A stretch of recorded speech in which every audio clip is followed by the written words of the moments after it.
Tanse kakayowa kamagan maskwati pu siasyan anus uma residential school. I've been nervous for a couple of days to come down, talk to you about being in residential school. I was scared, but I want to share a little bit about that school in Hobima, Ermineskin. I was only 5 years old when I left Alexander.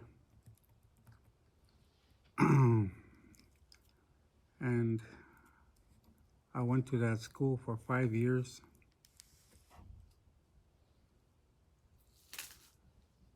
For all those kids that are out there, enjoy your homes with your parents. I never got the opportunity to share this story with anybody. Being in a residential school for that many years has wrecked my life. The nuns and the brothers are the ones that looked after us boys. It was hard because they pick us up here in September and we come back in June after the school is over. I didn't think that I should have went to Hobima, but there was problems too at home.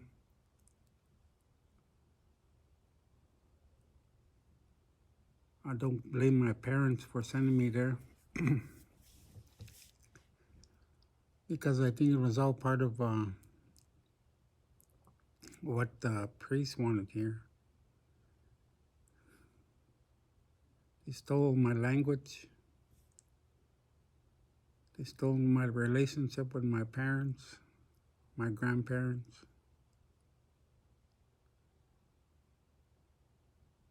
Being there for 5 years, it's sort of like a blank in my mind.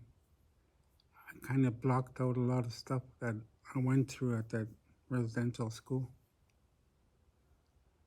It still bothers me today. It hurts me. But being in that school, I never really did learn anything about education, the importance of education, like you kids are learning in the schools all over. My dad and my mom were really good parents. They taught us kids a lot about survival. When we come home on summer holidays, we'd go working, picking rocks, picking roots. And my dad used to always tell us kids after a day's work, he'd be talking to us throughout those years when we went working. He said, you gotta continue with your education because you see the jobs here, picking rocks, picking roots, even stooking hay, machinery is gonna take over. So you gotta get a good job so you can provide for your families. There was rows and rows of beds in a big dorm. Kids from 5-year-old to 10, 12-year-old were at the school in that dorm. And every night I'd hear crying, kids crying my age. I would cry too because I missed my parents, missed my family. Most of my brothers and sisters were there. My older sisters were in the school. It's a place, I think it's worse than the jail because there was nobody there to hug me when I was crying and tell me it's all right. That's the really hard part us kids had to put up with. Uh, we were treated like slaves. We had to. We were always praying and cleaning, and I was seeing many things like that. I we were caught up in it. There was sexual abuse by the brothers. I had a problem with that because that happened to me. It was hard. Didn't know what to do. Didn't know what was happening. But that kind of wrecked my life, the rest of my life, going through that sexual abuse by that brother. I couldn't tell anyone. There was nobody there to tell. My parents weren't around. They were in Alexander and I was in Hobima. There was a lot of other kids that my age, they also stayed there from September to June. We weren't the only ones that were dropped off and picked up in June. Being a survivor of residential school, it was hard. It was hard on me. After there's so many parts that I blanked out that I didn't want to remember. And I don't wish this on any kids today, or grandkids, or chapons. They talk about residential school on TV, survivors, reconciliation. To me, the pain is still in my heart. I still carry it with me today. I don't think it will ever leave because it was so hard being there for so many years. And the kids that didn't go from Alexander, I looked at them as being normal, which I wasn't normal myself because of the experience I went through in residential school. I was beat up by the brothers and not respected by the priests and the nuns. It was rough being in Obima. I did make a few friends in Obima. Today, those friends of mine that I made, they've all committed suicide because of the problems that we went through in Obima. A lot of them are alcoholics and drug addicts. You can see them wandering around the streets in Edmonton or on their reserves. A lot of them didn't share these things, so they turned to alcohol and drugs to kill the pain that they went through and the pain that I went through. I became an alcoholic around 12-year-old till about 17 because there's so much pain I was carrying. I didn't know what to do with that pain and anger. Today, as I talk to you, I feel I need to share. No, I've heard a lot of stories, seen a lot of stories on TV. Some survivors say it didn't bother them. Well, for me, it bothered me. It made a mess out of my life. As far as relationship with my first wife, when my kids used to cry, I used to go outside the house because it reminded me of residential school. The crying of my own kids. This was hard.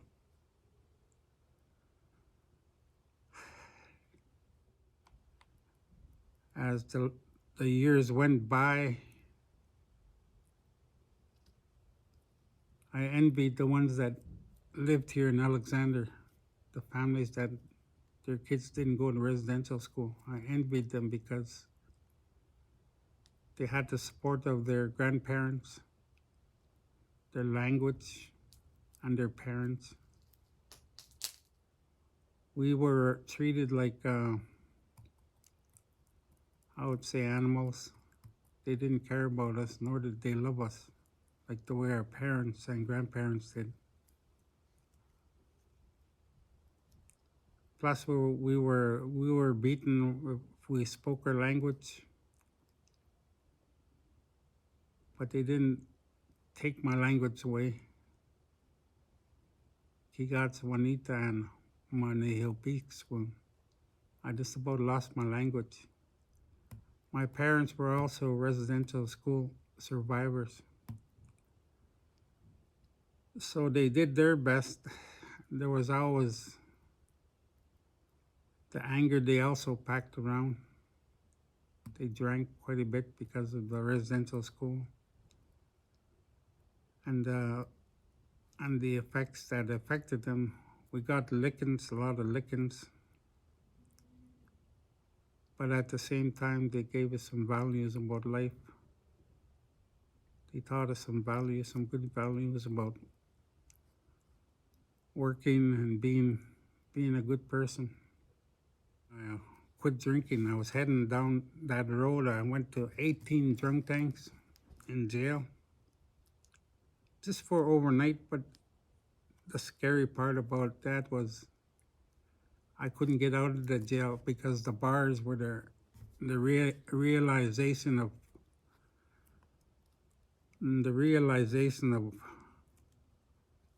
the those institutions really hurt me, and I didn't want to follow my brother's footsteps. So I prayed to the Creator, to God, for help, and He helped me.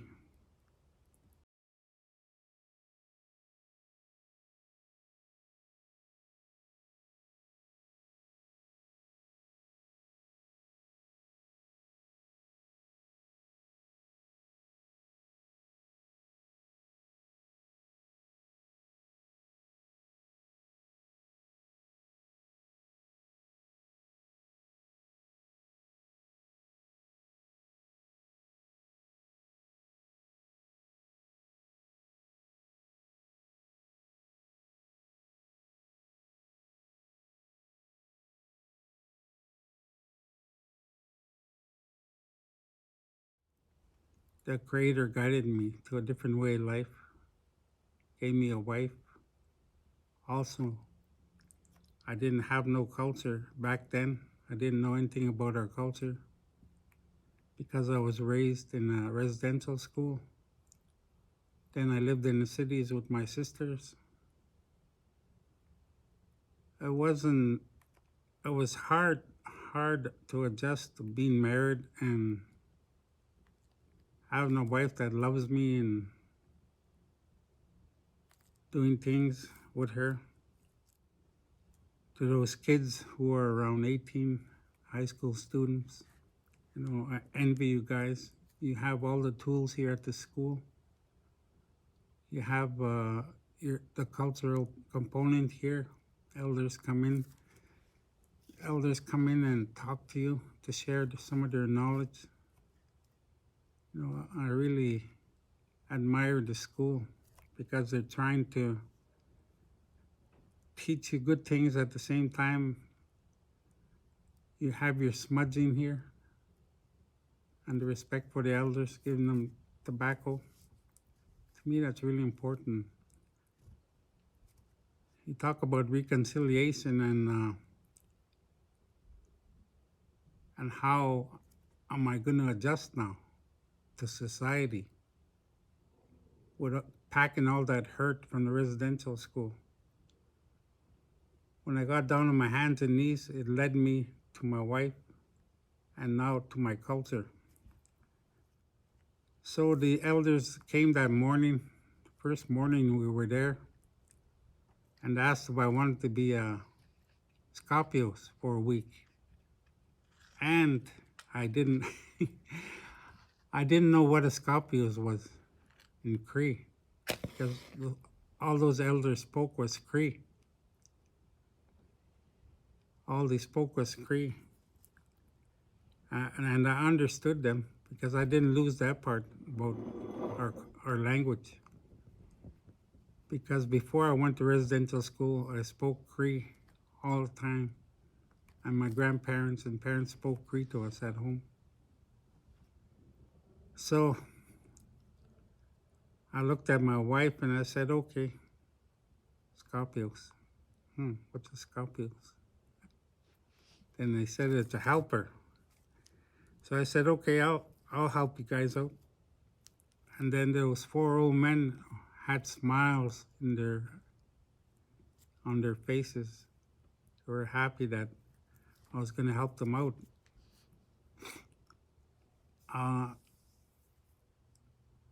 I'll give you their names. They're long gone now, but Peter Otis was one. Abe Burnsick from Paul Ban. Albert Lightning from Hobima. And Red Bear from Sunshine. These are 4 elders that had a lot of ceremonies, that owned a lot of ceremonies, and they had their own sweat lodges. They were powerful elders back then. So I worked there for 7 days. They gave me a pouch of tobacco. Like here, they gave me tobacco. But